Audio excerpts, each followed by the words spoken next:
लड़का जो कि अनाथ होता है और गूंगा बहरा होता है, उसका पोस्टमार्टम हो जाता है। डॉक्टर उसे मृत घोषित कर देते हैं, लेकिन मरने के कुछ ही घंटों बाद वो जीवित हो जाता है और डॉक्टर पर सवालिया निशान खड़े हो जाते हैं और कई डॉक्टर्स को सस्पेंड कर दिया जाता है।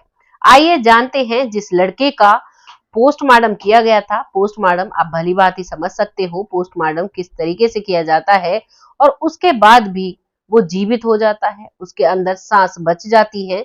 नमस्कार, मैं महक चौधरी। आइए जानते हैं इस कहानी के बारे में, कैसे ये घटना घटी। ये कहानी शुरू होती है राजस्थान के झुंझुनू, एक जगह है, वहां की ये सच्ची कहानी है। वहां पर एक लड़का होता है रोहतास, जो कि अनाथ होता है, जिसका कोई भी परिवार नहीं होता है। यहाँ पर आपको बता दें, परिवार होना बहुत जरूरी होता है, क्योंकि अगर रोहतास का परिवार होता तो शायद उसके साथ ये नहीं होता और शायद वो हम सब के बीच होता। परिवार हमारी एक नींव होती है, परिवार के ही बिहाफ पर हम बहुत अच्छे से जी पाते हैं। परिवार का जो एक किस्सा बचपन से ही हमारे माता पिता हमें बताते हैं। एक बुहारी घर में जो झाड़ू लगाने वाली नारियल की झाड़ू होती है, जब तक उसकी सारी सीखें इकट्ठा होती हैं, तब तक वो एक झाड़ू होती है और उसमें इतनी ताकत होती है कि वो 5 से 10 किलो वजन को आगे की तरफ खिसका सकती है। लेकिन उसी से जब एक सीख अलग हो जाती है, उस सीख से हम 5-10 किलो तो दूर की बात है, एक छोटे से वजन को भी आगे नहीं कर सकते, वो बहुत जल्दी से टूट जाती है। वैसे ही अगर परिवार होता है, सब लोग इकट्ठे होते हैं, तो वाकई में वो नींव मजबूत होती है और वो लोग बड़े ही जिंदगी को बहुत प्यार से काटते हैं। लेकिन यहाँ पर जो रोहतास होता है, वो बचपन से ही अनाथ है, उसके माता पिता नहीं है, वो अपनी जिंदगी को जी रहा है। वो एक अनाथ आश्रम में रहता है, धीरे धीरे उसी में वो बड़ा होता है और फिर उसी अनाथाश्रम में वो काम करने लगता है। वो बच्चा जो न बोल सकता था न सुन सकता था, अब वो बड़ा हो चुका था और वो बहुत अच्छे से सारे काम किया करता, जो भी उसे बताए जाते, और बहुत अच्छे से रहा करता। एक दिन अचानक से वो जमीन पर गिर जाता है और जब जो अनाथ आश्रम में रहने वाले लोग थे वो उसे देखते हैं, तो वो तुरंत उसे हॉस्पिटल में एडमिट कराते हैं। वो हॉस्पिटल में एडमिट हो जाता है। एडमिट होने के बाद डॉक्टर उसे करीबन 1 बजे, वो हॉस्पिटल में एडमिट होता है और 1 बजे डॉक्टर उसका टेस्ट कराते हैं। टेस्ट कराने के बाद डॉक्टर उसे मृत घोषित कर देते हैं। 1:30 से 2 बजे तक ही उसकी रिपोर्ट आ जाती है कि रोहतास अब इस दुनिया में नहीं रहा। रोहतास का ना तो कोई परिवार था, ना कोई उसके पीछे रोने वाला था, ना ही कोई ये पूछने वाला था कि कब तक उसकी डेड बॉडी मिलेगी। उसके बाद उसके शरीर को उस फ्रीजर में रख दिया जाता है, जहां पर पोस्टमार्टम से पहले शरीर को रखा जाता है और कह दिया जाता है कि पोस्टमार्टम होने में अभी टाइम लगेगा और करीबन 2 घंटे तक वो फ्रीज में रहता है। और उसके बाद अब शाम के 4:30 बजे उसका पोस्टमार्टम होने लगता है। 4:30 से 5 बजे तक ही उसका पोस्टमार्टम हो जाता है। डॉक्टर्स रिपोर्ट दे देते हैं लिखकर कि मिर्गी का दौरा आया और मिर्गी के दौरे की वजह से इसकी जान चली गई है। अब ये सारे रिपोर्ट्स मिल जाती हैं और जो परिजन नहीं थे इसके, यानी जो भी इसको हॉस्पिटल में लेकर गए थे अनाथ आश्रम वाले लोग, वो इसको ले आते हैं और अब इसकी अंतिम प्रक्रिया शुरू हो जाती है। जब इसकी अंतिम प्रक्रिया शुरू करने वाले थे तो सभी चुप बैठे थे, क्योंकि कोई रोने वाला नहीं था और सबको ऐसा लग रहा था कि इनका जल्दी अंतिम संस्कार किया जाए, क्योंकि रात होने के बाद हिंदू रीति रिवाज के तहत रात के समय शमशान घाट में नहीं जाया जाता है और 4:30 से 5 बजे तक इसका पोस्टमार्टम हुआ था और अनाथ आश्रम तक आने में करीबन 7:30 का वक्त हो जाता है। 7:30 बजे सभी लोग बहुत जल्दी जल्दी कर रहे थे और जैसे ही इसकी काटी तैयार होती है और जब इसको उठाया जाता है उस पर लेटाने के लिए, तो उन लोगों को इसके हाथ पैर गर्म दिखाई देते हैं। जब उन्हें लगता है कि ये गर्म है, तो वो सोचते हैं कि कभी कभी डेड बॉडी ऐसे गर्म हो जाया करती है, लेकिन फिर वो आंखें खोल लेता है। आंखें खोलते ही कुछ लोग तो दूर भागने लगते हैं कि ये तो भूत बन चुका है, ये जीवित हो गया।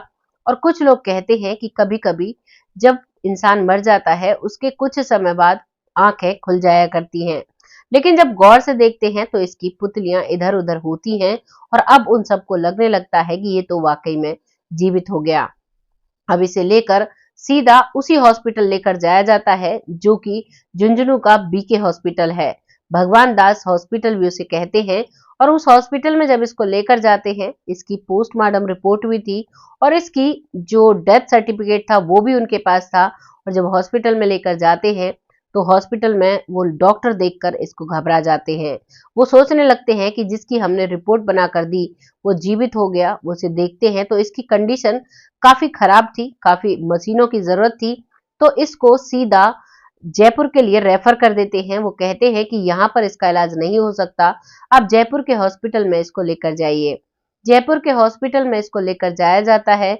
वहां पर इमरजेंसी में इसको आईसीयू में एडमिट कराया जाता है और आईसीयू में जब उसे एडमिट करते हैं तो थोड़ी ही देर में इसकी सांसें बंद हो जाती हैं। जब इसकी सांसें बंद होती हैं तो वहां के डॉक्टर इसके लिए रिपोर्ट तैयार करते हैं और कहते हैं कि अब ये इस दुनिया में नहीं रहा।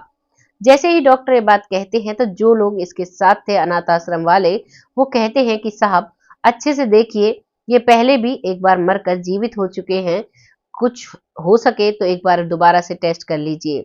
तभी जयपुर वाले डॉक्टर हंसने लगते हैं और कहते हैं ऐसा कैसे हो सकता है, मृत व्यक्ति कैसे जीवित हो सकता है।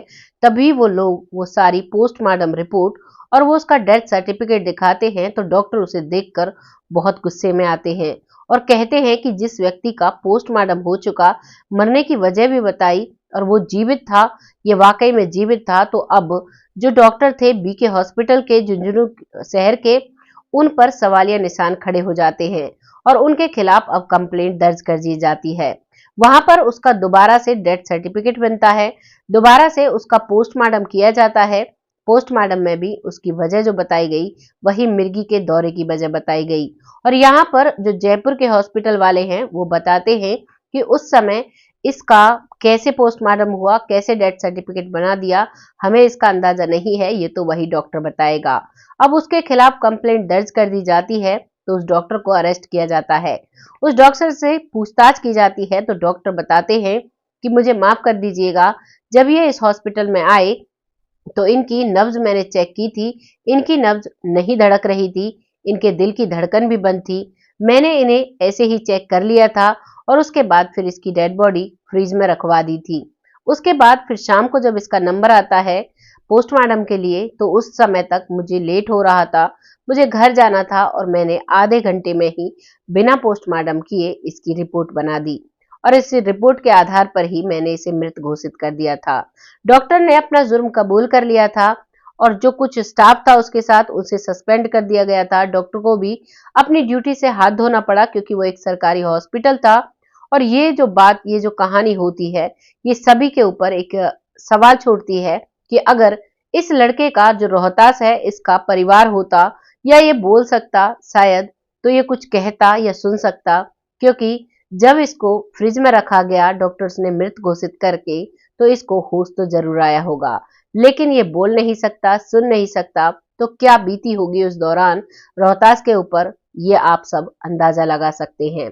और यहाँ पर परिवार की अहम भूमिका इसलिए नजर आ रही है क्योंकि अगर इसका परिवार होता तो इसे उसी समय देखता और जब इसे मिर्गी दौरे की प्रॉब्लम थी पहले से तो इसका इलाज करवाया जाता, और इलाज भी नहीं तो उस समय जब इसे हॉस्पिटल ले जाया गया तो घर वाले इसको जरूर देखते। लेकिन यहाँ कोई अपना कहने वाला नहीं था और डॉक्टरों ने अपनी मनमानी की और एक जीते जागते इंसान को इस दुनिया से जाना पड़ा। ये एक ऐसी कहानी हमारे सामने आई जिसने सोचने पर मजबूर कर दिया और एक सीख भी दी है कि हमें कभी भी अपने परिवार से अलग होना नहीं चाहिए। बहुत से लोगों की बदनसीबी होती है कि जिनके माता पिता उन्हें बचपन में ही अकेला छोड़ देते हैं, किसी के माता पिता बचपन में ही इस दुनिया से चले जाते हैं, वो भगवान पर डिपेंड करता है। लेकिन आजकल ऐसे बच्चे भी हैं जो अपने माता पिता को अपनी मर्जी से छोड़ देते हैं, अकेले रहते हैं, या फिर माता पिता अकेले चले जाते हैं या फिर किसी भी कारण से वो अकेले रह जाते हैं। तो यहाँ पर पता चलता है बिना परिवार के इंसान का कोई मूल्य नहीं होता। जैसे कि रोहतास के साथ हुआ, कोई भी रिपोर्ट बनाकर दे सकता है, कोई भी लापरवाही किसी के साथ भी कर सकता है। इसीलिए अपने परिवार के साथ रहें, परिवार वालों का हर दुख सुख बांटें और हर मुसीबत में उनका साथ दें। बस यही हमें इससे सीख मिलती है। लेकिन जो रोहतास पर बीती ऐसी किसी पर भी ना बीते, इसीलिए इस कहानी को आप सबके सामने लेकर आई हूँ। आप क्या कहना चाहेंगे उस डॉक्टर के बारे में, क्या कहना चाहेंगे इस जो ये हॉस्पिटल था जिसमें स्टाफ पूरा डॉक्टर की बात को ही आगे मानकर रखता है और एक ऐसे इंसान की जान चली जाती है जो ना बोल सकता है ना सुन सकता है। जो दर्द का एहसास किया वो रोहतास ने ही किया था, और कोई इसको कैसे समझ पाएगा। ऐसी कहानी देखने के लिए हमारे चैनल को सब्सक्राइब करें। बहुत जल्द ऐसी ही कोई कहानी के साथ आपके साथ आती हूँ। तब तक के लिए खुश रहें, आबाद रहें, अपना और अपने परिवार का ख्याल रखें। जय हिंद, जय भारत।